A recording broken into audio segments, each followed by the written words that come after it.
Hello good morning students. आज हम आपको एसिड्स के बारे में पढ़ाएंगे कि आपका एक चैप्टर है क्लास 10th में acid base and salt. Acid base and salt में हम सबसे पहले एसिड के बारे में पढ़ेंगे कि एसिड क्या कंपाउंड होते हैं। एसिड ऐसे कंपाउंड होते हैं जो H प्लस आयन फर्निश्ड करते हैं, यानी कोई भी ऐसे कंपाउंड जो केवल और केवल पॉजिटिव आयन देंगे, पॉजिटिव आयन में H प्लस आयन देते हैं। ऐसे कंपाउंड जो H प्लस आयन देते हैं उनको हम एसिड बोलते हैं। और ये जो H प्लस आयन होता है ये बहुत ही अनस्टेबल कंपाउंड, अनस्टेबल आयन होता है। ये जैसे ही रिलीज होता है वो वाटर के साथ रिएक्शन करके हाइड्रोनियम आयन बनाता है।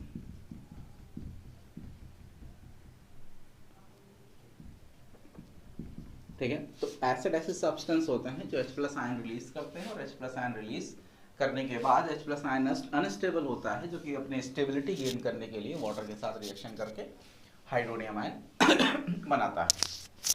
बाकी आपने पढ़ा होगा एसिड, मिनरल एसिड होते हैं, ऑर्गेनिक एसिड होते हैं, बाकी एसिड ऐसे सॉर टेस्ट होता है, सिट्रिक एसिड, लैक्टिक एसिड, ये आपने छोटी क्लासों में पढ़ रखा है। तो कुछ एसिड ऑर्गेनिक होते हैं और कुछ इनऑर्गेनिक एसिड होते हैं। ऑर्गेनिक एसिड में की बात करें तो जैसे फॉर्मिक एसिड जो कि स्ट्रिंग ऑफ पॉइंट में पाया जाता है, एसिटिक एसिड जो कि विनेगर में पाया जाता है। और इनऑर्गेनिक एसिड या मिनरल एसिड की बात करें तो मिनरल एसिड जैसे HCl हो गया, HNO3 हो गया, सल्फ्यूरिक एसिड हो गया, सल्फ्यूरस एसिड हो गया, कार्बोलिक एसिड है, फास्फोरिक एसिड है, H2S है, हाइड्रोजन सल्फाइड एसिड है। इस तरह बहुत से हाइड्रोब्रोमिक, इस तरह बहुत से एसिड होते हैं जो मिनरल एसिड और इनऑर्गेनिक एसिड की कैटेगरी में आते हैं। जनरली जो इनऑर्गेनिक एसिड होते हैं ये वीक होते हैं।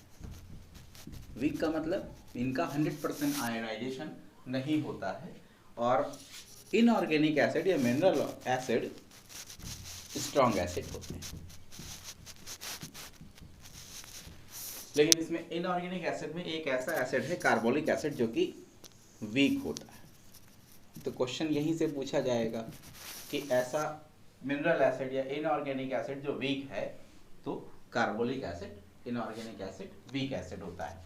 अब जिसे क्वेश्चन ये आया कि कोई वीक एसिड है तो वीक एसिड क्या कंटेन करेगा सोल्यूशन में। वीक एसिड में क्या होंगे, मॉलिक्यूल होंगे और आयंस होंगे। लेकिन स्ट्रॉन्ग एसिड क्या कंटेन करेगा, सिर्फ और सिर्फ आयंस, लेकिन कार्बोलिक एसिड को छोड़कर।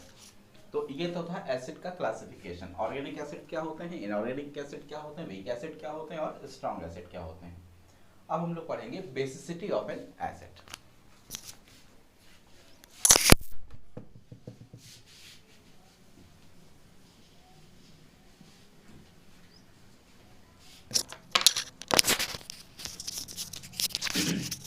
बेसिसिटी ऑफ एन एसिड के बारे में अगर पढ़ें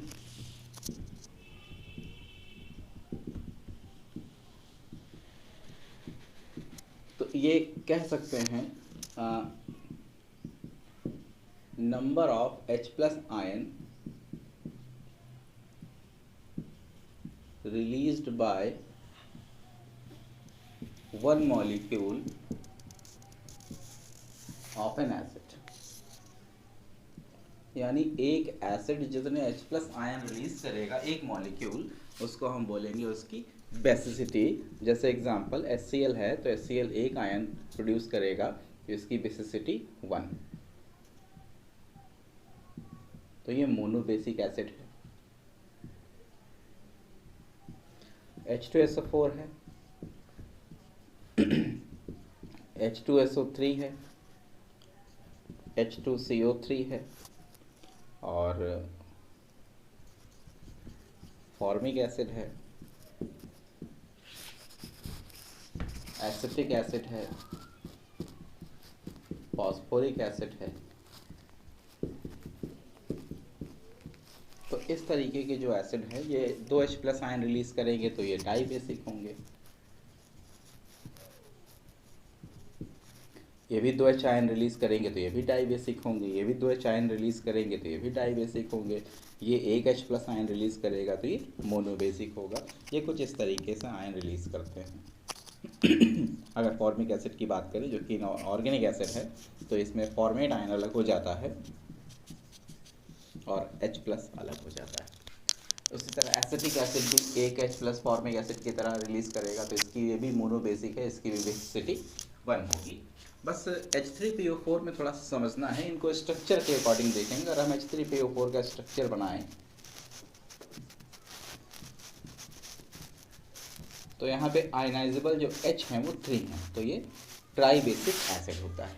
और अगर हम इसका स्ट्रक्चर बनाएं यहाँ पे आयनाइजेबल H 2 है तो ये डाई बेसिक एसिड, तो इसकी बेसिसिटी 2 होती है और इसकी बेसिसिटी 3 होती है। तो ये हम समझ गए कि कोई एसिड की बेसिसिटी का मतलब ये है कि कोई एसिड का एक मॉलिक्यूल कितने H प्लस आयन रिलीज करता है एक्वस सॉल्यूशन में, वो उसकी बेसिसिटी होती है। अब हम पढ़ेंगे प्रिपरेशन ऑफ एसिड के बारे में।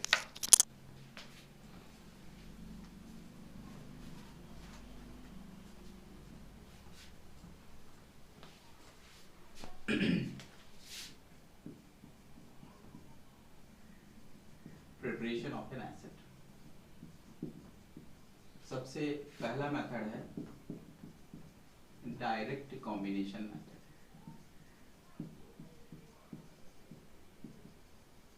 डायरेक्ट कॉम्बिनेशन मेथड में जैसे Cl2 है या I2 है या Br2 है कि डायरेक्ट रिएक्शन हम हाइड्रोजन से कराएंगे।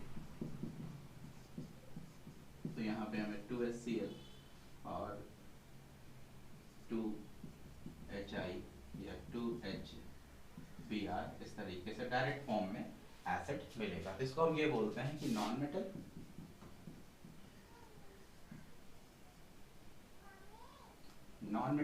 Plus hydrogen equal to acid.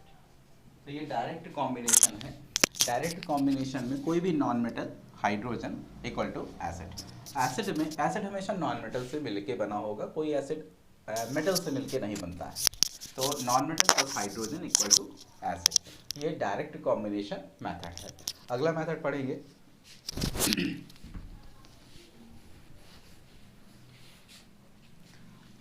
अगला मेथड होता है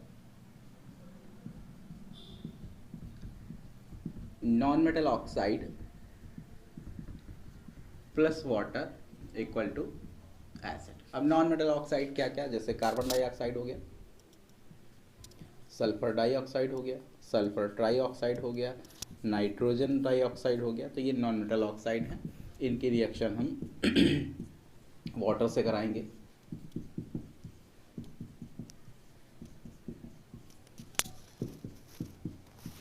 तो यहाँ पे हमें मिलेगा H2CO3 कार्बोलिक एसिड, इसको कहते हैं कार्बोलिक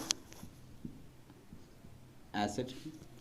दूसरी जगह मिलेगा हमें H2SO3 सल्फ्यूरस एसिड,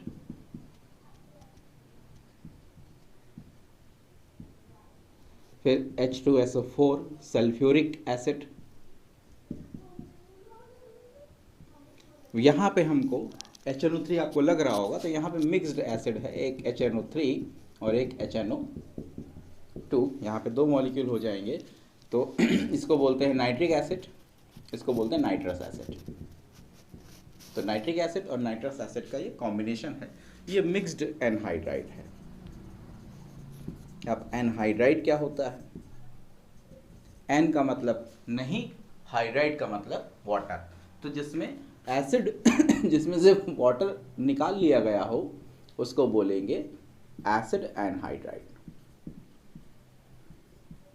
तो एसिड एनहाइड्राइड, सो CO2 क्या है? कार्बोलिक एसिड का एसिड एनहाइड्राइड है। SO2 क्या है? सल्फ्यूरस एसिड का एसिड एनहाइड्राइड है। SO3 H2SO4 का एसिड एनहाइड्राइड है। और ये क्योंकि नाइट्रस एसिड और नाइट्रिक एसिड का मिक्स्ड एनहाइड्राइड है, इसीलिए इसको हम मिक्स्ड एनहाइड्राइड बोलते हैं, क्योंकि ये नाइट्रिक एसिड और नाइट्रस एसिड दोनों में पाया जाता है। तो 2 मेथड आ गए, एक आपको डायरेक्ट कॉम्बिनेशन मेथड आ गया, एक आपको आ गया कि एसिड एनहाइड्राइड से ये कह लें कि नॉन मेटल ऑक्साइड से कैसे एसिड बनते हैं।